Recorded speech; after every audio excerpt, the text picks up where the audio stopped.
Om Buddham Sharanam Gacchami.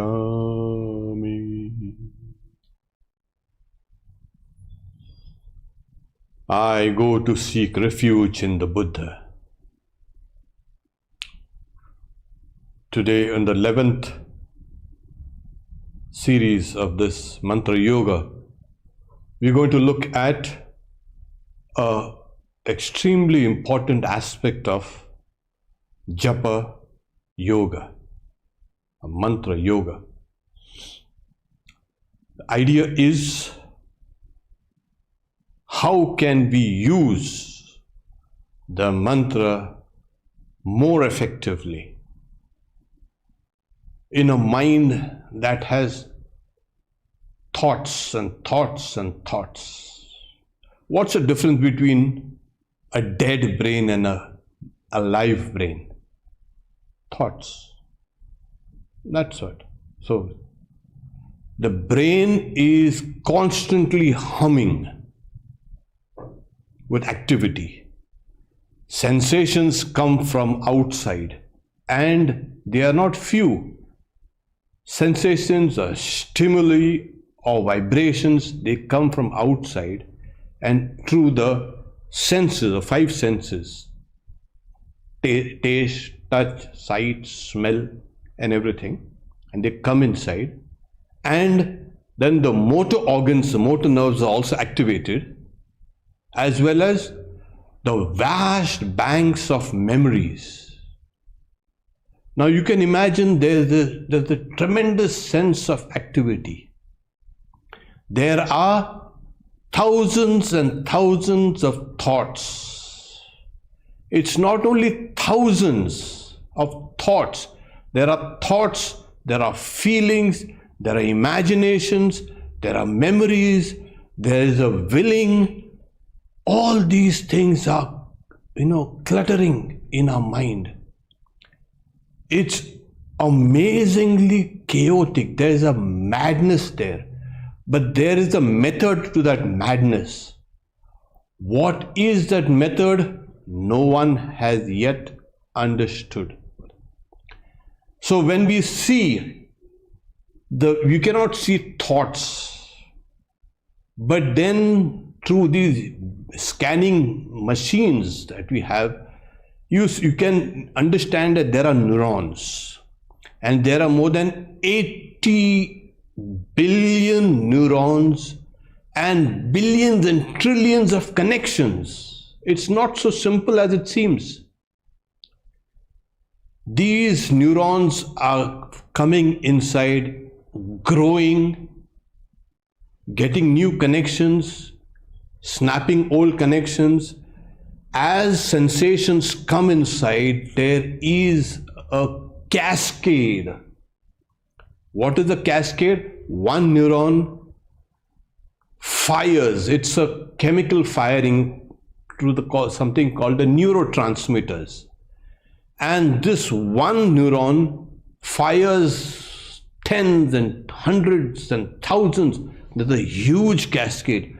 In every second, the brain is humming with activity. This is the default mode of the mind. It is an amazing place. We are not aware of it.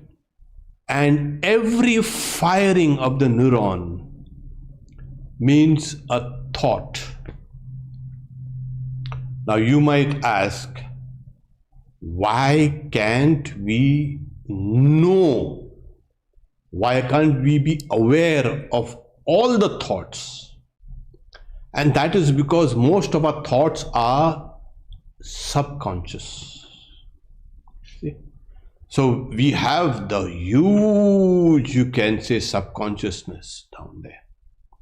And on the surface, we find a kind of an iceberg, at the tip of the iceberg. The tip of the iceberg is nothing but a thought, but below it are the huge chunks of ice. It's a huge place. Now, every thought gives rise, according to the philosophy of yoga, every thought gives rise to a series of thoughts. No thought lives and dies in isolation. It's never in a vacuum. There's a huge network of neurons in the brain, and we do not know the connections, which are immense, mind-boggling, and they are all active and firing. So we are not aware of many thoughts because most of the thoughts are subconscious. Second is, one thought gives rise to a series of thoughts, not only one series of thoughts. Suppose I say chocolate, a series of other associated thoughts will also arise.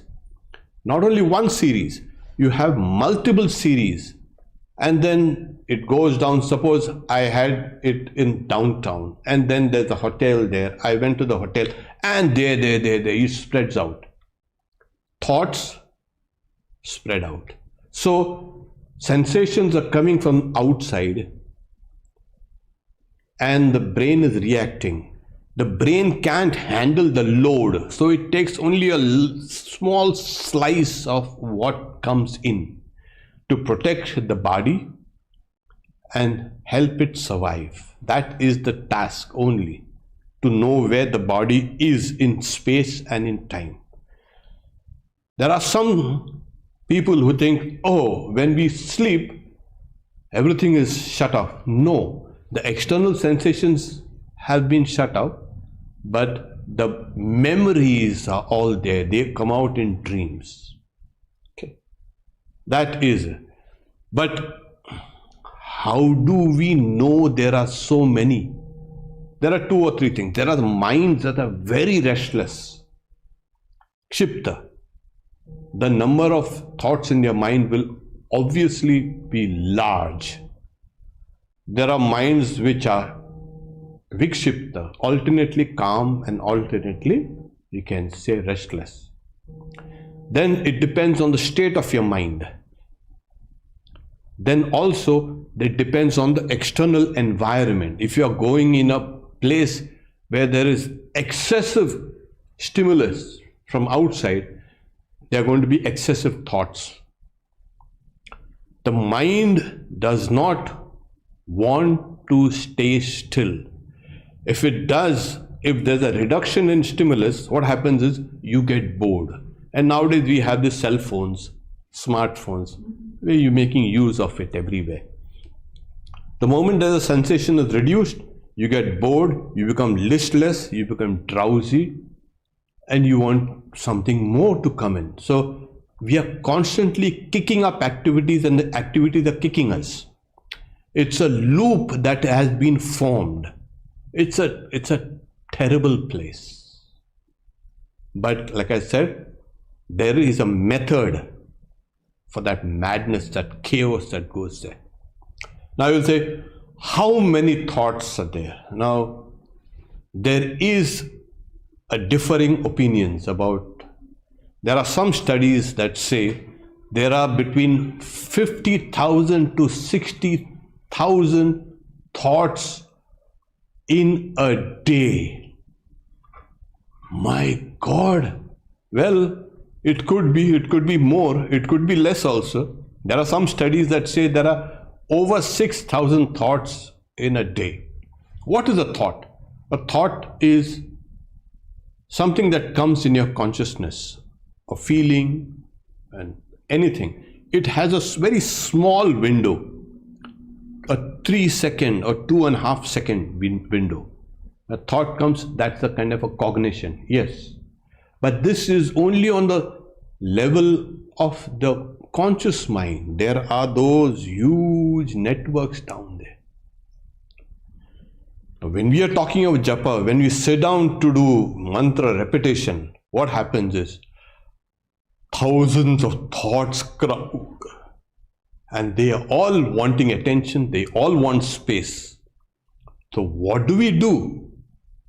It's extremely difficult to do japa in a mind that is chaotic.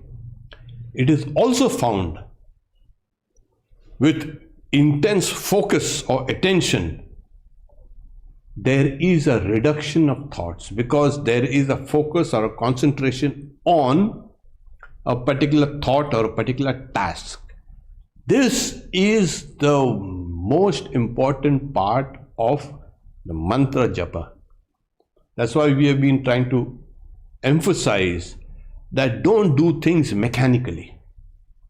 This mechanical japa has its uses, but if you want to make the mantra extremely effective, you've got to be extremely focused, because you're going to act as that bulwark against thousands of thoughts. So people have been saying there are thousands and 60,000, 50,000, 10,000, 20,000. My God, what's that? I would put it even more than 50 or 60,000, or maybe 100,000 thoughts a day. God, aren't we going crazy? Yes, we are going crazy. So this is our enemy. Now, how do we beat the enemy? You don't have to beat the enemy. The enemy is too strong, extremely strong. But the Bhagavad Gita says, Atmaiva Atmana Bandhu Atmaiva Ripur Atmane. The mind is a friend of one, and also the mind is a foe of one, an enemy of one. So here you have a slight kind of opening where you can explore. Your very thoughts are your very enemies, and those very thoughts can also be your friend, and that is what we are going to use. So how do we focus? Okay, now let's put it like that. When we focus, there's a reduction of thoughts, or there is a kind of the thoughts move away to the periphery. When you're focused here, it's like, you remember how we water the roots and the water reaches up, right up from the stem and the branches and all this whole place, the leaves. You understand? So here it is, the seed goes in, the plant comes out and everything. So what we are trying to do is a simple technique. Water the roots, and from there, what emerges out, that water reaches up to the highest places. So we put a seed inside, there it is. And then we water it with repetition, and then emerges the plant. But is that sufficient? Yes, it is sufficient. You go down to the very basis with your focus, and then that mantra and the power of the mantra will spread out like a network right through all those neurons and everywhere, and they will fire in unison. Let me get this right. The mantra, suppose for our talk here and for our practical purposes, you have 1,000 thoughts per hour. Okay. Suppose you have 10,000 or whatever, or let's make it even 50,000. It doesn't matter. What we are trying to do is this huge network of thoughts which are there. If we can just slowly put a seed in that particular place, that seed will spread out through this networks and reach out through this whole, you can say, system of thoughts which are there. This is the principle. So one mantra is now being repeated by the brain or by the mind 1,000 times or 10,000 times or 50,000 times. You are now using the power of the brain itself to do the repetition. It's as simple as that.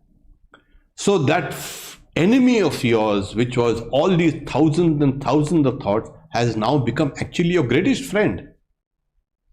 You plant one seed in the mind deeply through focus, and that emerges out into thousands and thousands and thousands of channels, through the thousands of networks, through the thousands of thoughts. Your whole brain is now doing Japa.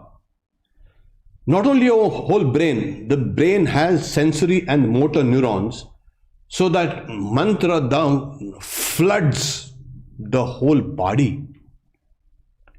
And this is what happens to a person who does Japa. Now you may ask, but we know that no thoughts are, you can say, similar. They oscillate at different frequencies. You know what oscillation is? Yeah, this. So what we do is, you've seen a metronome. The metronome is oscillating on different frequencies. Here you can see it. But there's something called a synchronicity. You see, slowly they will synchronize. That which was oscillating differently now oscillate on the same frequency. This is a tremendous law of nature. Here you have unsynchronized, you can say, metronomes, and slowly you see how they will now synchronize. There it is. This is the method. You use the laws of physics also, you use the laws of nature to help you. So what happens is, Swami Vivekananda also gives another example. Suppose there are musical instruments tuned alike in a room. You go and strike one musical instrument, all the musical instruments will vibrate on that same key. If you tried it, you try it out. So there is chaos everywhere, outside and whether inside. Like I said, but there is a method for this chaos. There is also, within the chaos, there is something called the laws of synchronization. Things which are close together, you synchronize with them. They may be unsynchronized. That's why now we say, let's sync together things. Let's sync a computer with a smartphone. Let's sync. Yeah, you are synced with your computer, and then you are synced with your smartphone, and you are synced with everything. So you are in synchronicity. You are synchronized. When things are close by, they synchronize. They vibrate on the same thing. So the metronomes that you saw are not synchronized, and slowly the laws of nature take over and they start synchronizing. So you can see it one more time to get it fixed in your mind. How things synchronize. They are not synchronized now, and slowly they will, as you keep on looking at it. This is the way. This is the only way for spiritual life. There is no other way. When your mantra has synchronized with the thousands and thousands and thousands of thoughts. Now, if you have 1,000 thoughts, 50,000 thoughts, 60,000 thoughts, more and more power to us. More welcome. That which was a hindrance, an enemy, an obstacle, now has become your best friend. So what we need here is only pinpointed focus. With the mantra, you start. It's like, you turn the ignition key, and then the whole thing starts, the motor starts, okay? And that is what, that is that spark, that focus, that attention, that concentration is that key that starts the whole thing. And as you keep on repeating it with focus, all the thoughts will now synchronize. What do you mean all the thoughts? No other thoughts. The only thought will be the mantra. The mantra, as it were, which is one, has become thousands, 10,000, 20,000, 50,000, 100,000. Let it be. So your brain cannot rest without thoughts. Yeah, otherwise it dies. So now this same mechanism of the brain is now alive with the repetition of the mantra.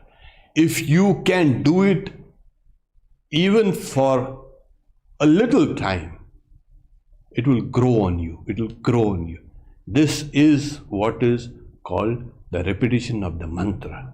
This is called mantra yoga. You attain the highest levels of spirituality. Your body, which was an obstacle, does not remain obstacle. Your memories, which are a bigger obstacle, now no longer remain a memory, no longer become an obstacle. What else is there? All the sensations that are coming in, the senses are functioning, the mind is functioning, which is an obstacle when you try to sit down. That also, if there's a reduction of thoughts, you fall asleep. But now there's no reduction of the mantra thoughts. You don't fall asleep. That also obstacle is eliminated. So one by one, the obstacles are eliminated, and you feel that mantra now. You will feel you will feel the mantra vibrating in your whole body. Yes, it's not only vibrating in your whole body. The place where you sit will also vibrate with that mantra. Whatever you touch will also vibrate with that mantra. There have been monks of our order who have attained this state, who have felt that everything in the room is vibrating with the mantra. And their bodies included. It's a tremendous state. It's a superlative, excellent state of mantra yoga. As we keep on doing with devotion, we will come to that stage. So for today's practice, let us have a simple mantra. We will invoke the Buddha, and we'll have Buddham Sharanam Gacchami. So Buddham Sharanam Gacchami. I go to seek refuge in the Buddha. Now look at the picture of Buddha. Look at the words out there. Buddham, Buddha, Sharanam, refuge, or go for surrender. Gacchami is I go. I go for refuge. I go to surrender to the Buddha. It has been a very powerful part of the mantra, which has, as we know, Dharmam Sharanam Gacchami, Sangam Sharanam. So we will just take the first part of that mantra. It has been there, it's been repeated for thousands and more than 2,000 years. People have been repeating this. Millions and millions of people have repeated this. It gives an impetus to your chanting. We will chant it first audibly, and then we will chant it silently. While we are chanting it audibly, you keep our eyes open and watch the picture, gaze at the picture of Buddha. This is what? Buddham Sharanam Gacchami. Buddham Sharanam gacchami. Buddham sharanam gacchami. Now silently repeat it.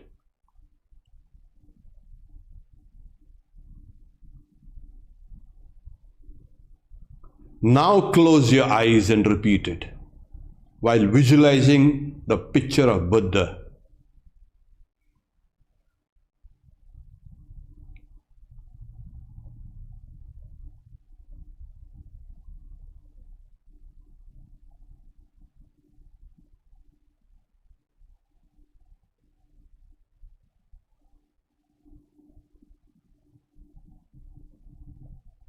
Open your eyes once again, please. Gaze at the picture of Buddha and audibly repeat Buddham sharanam gacchami. Buddham sharanam gacchami. Buddham sharanam gacchami. Now inaudibly keep your eyes open and gaze at the picture.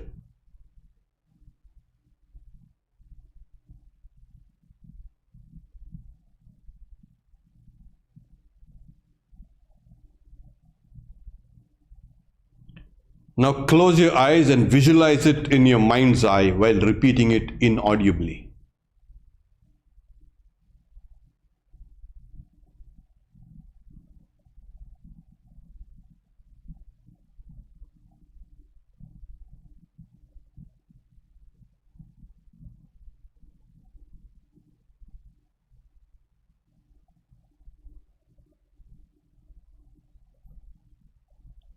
Plunge into this repetition. Focus. It needs one to be attentive. Plunge in the visual image of Buddha. Plunge into that repetition of the Buddha's name. Let everything else go. Just plunge in.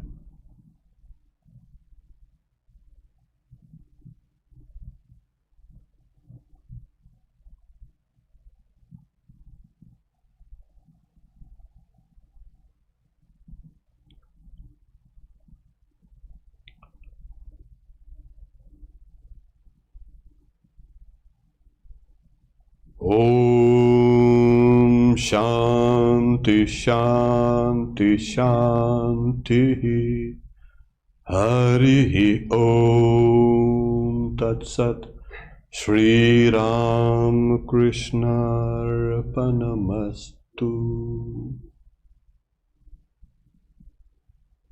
Now for questions, if there are.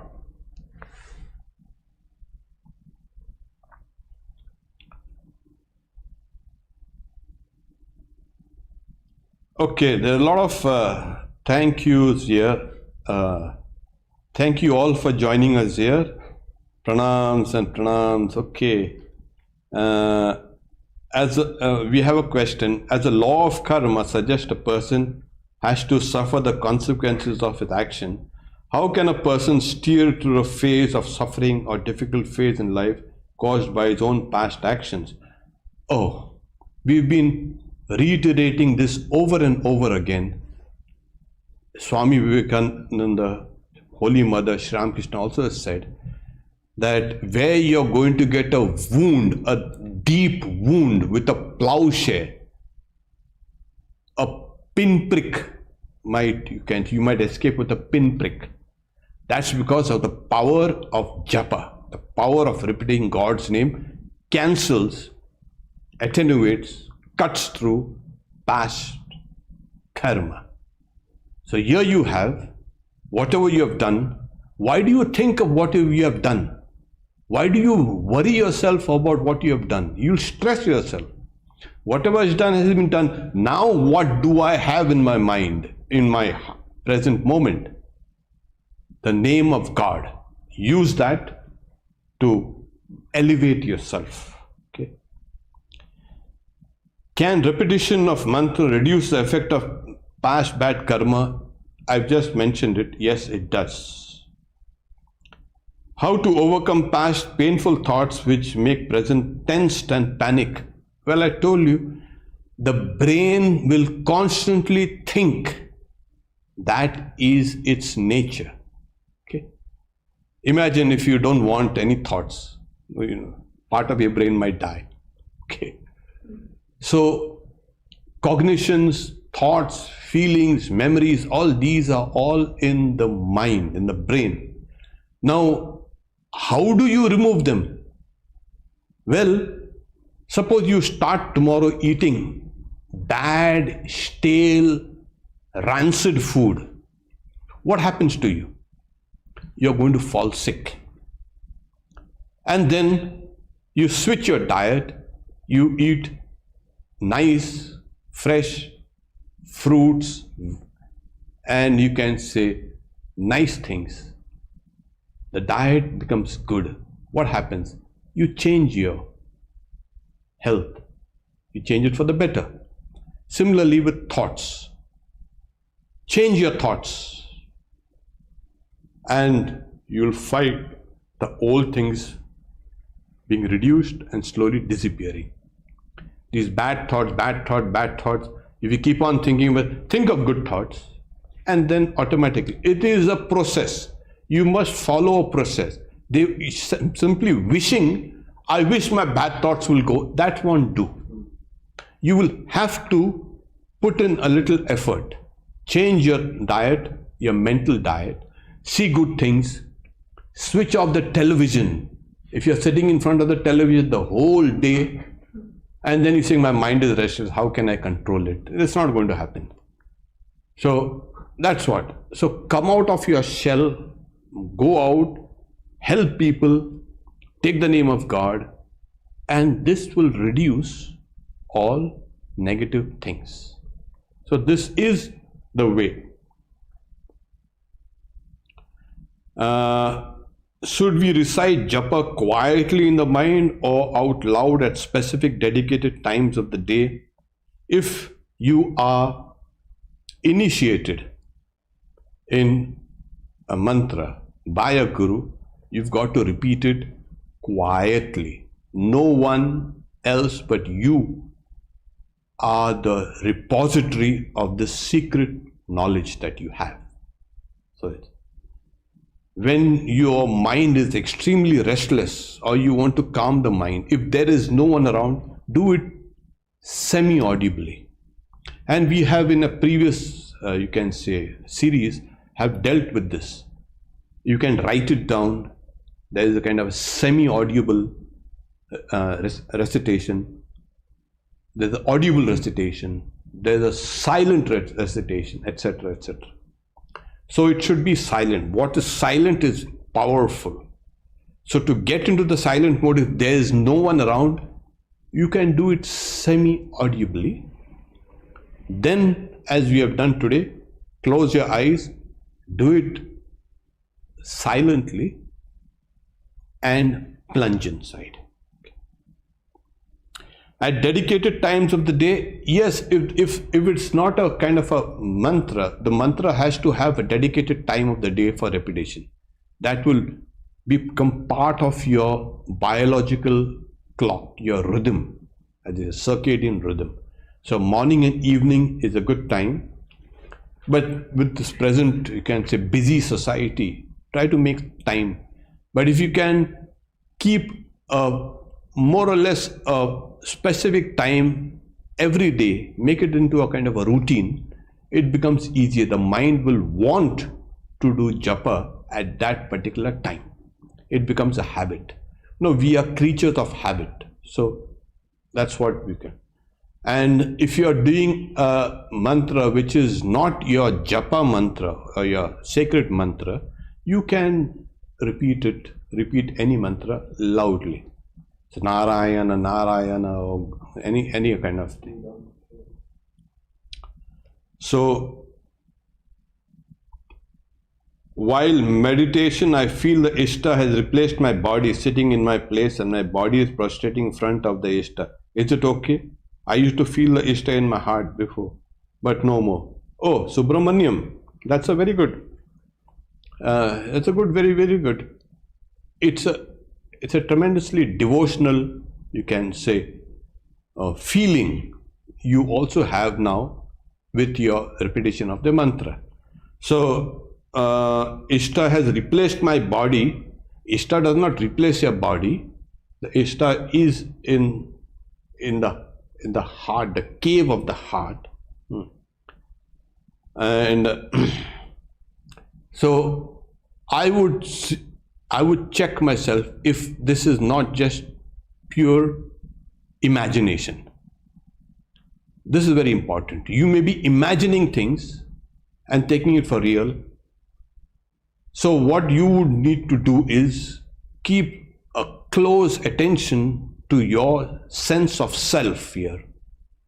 As you meditate, keep a very close grip on the sense of self.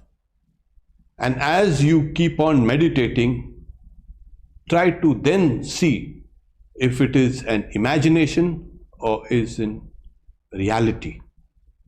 If it's real, nothing like it. But what happens is you are sitting here, you cannot be going out there and the Ishta coming here. Okay. There is something called, we have dealt it in some of our previous classes on meditation. There's something called a flipping of consciousness. The consciousness flips. The subject becomes the object and the object becomes the subject. I would like you to go to those earlier, you can say, videos on meditation skills for meditators. You will get the answer there, where the subject becomes the object and the object becomes the subject. God, who was the object, then becomes the subject, and you, who were the subject, then become the object. But I want you to go through that correctly, flipping of consciousness, and see if your experience is authentic. That is important. We don't want an experience that is imaginary, because if it is happening like that, it will completely transform your entire life. Your life will not be the same. You will not be able to do the things that you are doing before. It has revolutionized. It will revolutionize your life. Okay. So much for, thank you very much for all pranams and thank yous and appreciation. We will see each other next Saturday, same time, Pacific time, 10 a.m. Om Shanti Shanti Shanti Harihi Om Tat Sat Shri Ram Krishna Arpanamastu.